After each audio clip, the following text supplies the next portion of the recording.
Yo guys, what is going on? Welcome back to the channel. If this is your first time, please make sure you like and subscribe. Basically what we're doing here is we're following the story of the wizard. I forgot what my name was. They just mentioned it here, but I go by Ghost.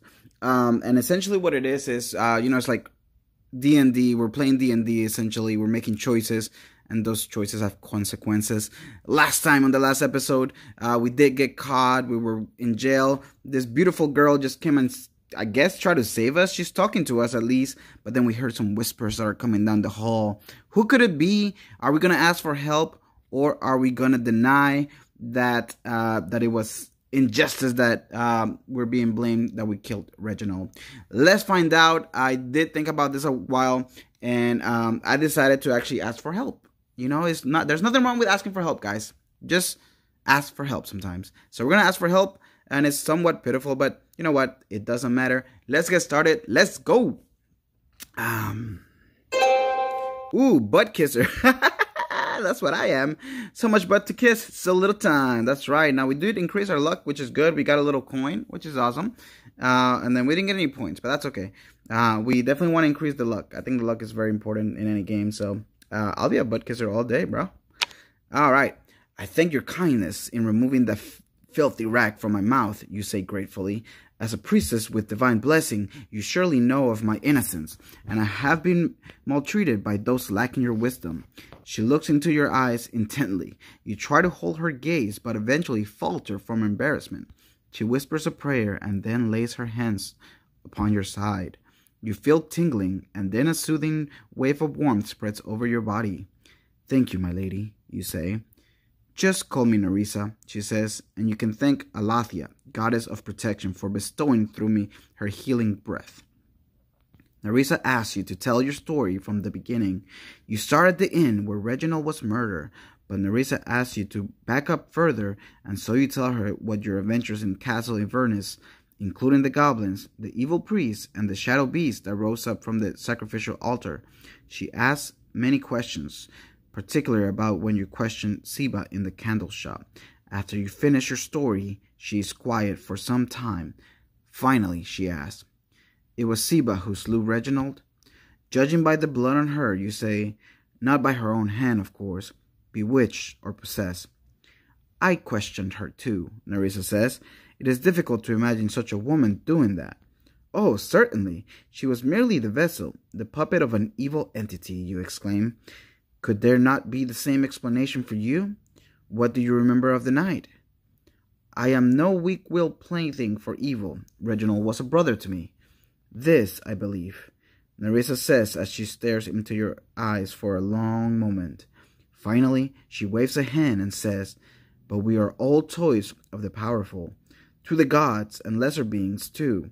She turns to leave and then stops. "I apologize. The guards here are not as trusting as I am." She walks over and gently stuffs the rag back into your mouth. "I will meditate on this and ask for Alathia's guidance," she says, and then leaves. Groaning into the rag, you sink back to the floor. Time ebbs slowly as you lie helpless in the straw. Eventually, you cannot hold it any longer, and you urinate in your trousers. Although humiliating, it is a relief and providence, some welcome warmth down there. Unfortunately, it is not long before the wet turns against you, chilling your groin and leg. Sounds echo throughout the dungeon. Banging against the metal, shouts from other prisoners, and a constant drip from somewhere near. Finally, you hear footsteps coming. You hope that it is Nerissa, here to set you free, or at least to provide you with some food and water. Your heart sinks when you see it. It is a guard stepped into your cell. He holds a lantern and stares down at you with a fixed expression. His face is flecked with blood. He pulls out a long, nasty dagger. Oh no, I hope he's coming here to rescue us. He might be somebody in disguise. It might be Siba, I think. But hopefully he's not here to hurt us. Because that would not be very nice. We're not even here to defend ourselves. But let's go. Let's continue, guys. Rather than slitting your throat, he cuts the ropes that bind your wrists and legs. Needless stabs you as the circulation returns to your extremities. Nevertheless, you stand up unsteadily. Your possessions, he says as he drops a sack of your feet. And this, it will unlock any portal between you and the outside. He hands you a key. You blink in disbelief. I am free then? Found innocent? He shakes his head mechanically. You are free until caught again, and I do not expect you will receive such kind treatment the second time around. Left bound and gagged without food or water was kind treatment? You think to yourself, well, at least you were not outright hung. Go now, he waves to you and steps aside. What do you do? On the one hand, you are being offered freedom and another chance at life. On the other, you will only be hunted again, and Nerissa seemed sympathetic to you. She will not likely help you if you run again. Wow, this is a tough choice. Like, I definitely want to get out. I don't know if Nerissa sent this guy to help me out because she believes me. We can... Oh, this is such a tough choice. I'm really curious as to what you guys would do. So please, if you're watching this video, in the comments, tell me what you would do. In this case, I think what I want to do is stay put. Even though he's offering that, maybe it's like a trick. Maybe it's like, you know, it's like reverse psychology, right? Where they are testing to see if I'm going to escape. So I'm going to stay put. That's what I would do in real life, honestly. I'm a pretty honest guy. So we're going to stay put and see what happens. Achievement unlocked. Super honest. Good for you. How's that working out for you? Plus 1 point, 49 night. Coins plus 1. Nice times 2. No luck. That's alright. I lost 2 life though. It occurs to you that this guard might be baiting you to escape, giving him or another guard an excuse to kill you without a trial. Such as trials go in this city. You shake your head and sit down. This seems to agitate the guard, who begins pacing back and forth, muttering, "You should go. You really should go." The torches in the hall suddenly dim, and you feel something cold nearby. "Run or die, mortal fool," says a chilling whisper near your ear. The guard stops pacing and looks around himself as though bewildered. He then sets his eyes on you. "Witchcraft!" he shouts as he unseats his sword and stabs you. The guard seems disoriented, and the thrust was clumsy. Nevertheless, it cuts deep into your flank. You run out the cell, and with an arcane word and a flick of your wrist, the door of the cell slams shut and locks. "No!" he yells as he bangs his gauntlet fist against the bars. The torches further down the dungeon hall dim, and you see an inky vapor rising up the stairway. You pursue it up the stairs, through the guard room, through another hall. The shadow melts into the front door of the barracks, and by the time you unbar the doors and step out into the night, it is nowhere to be seen. Where are you, devil?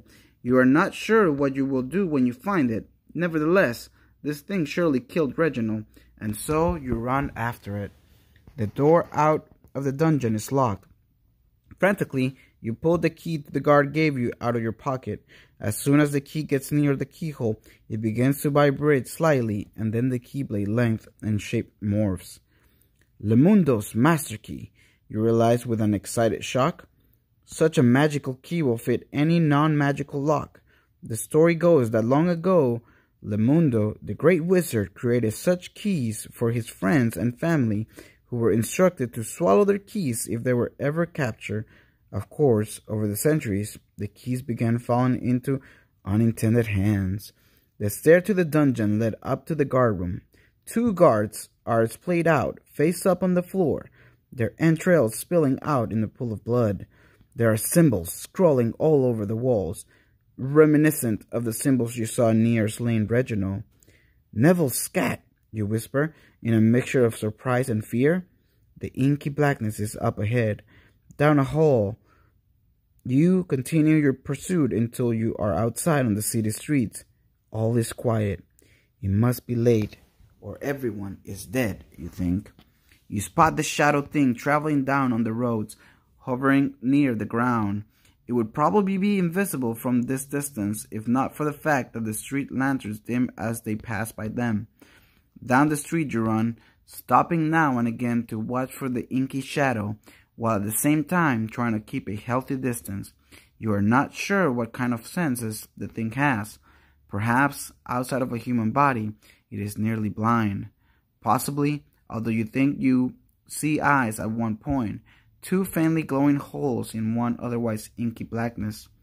Up ahead, there is a man lying on the side of the road, presumably passed out drunk.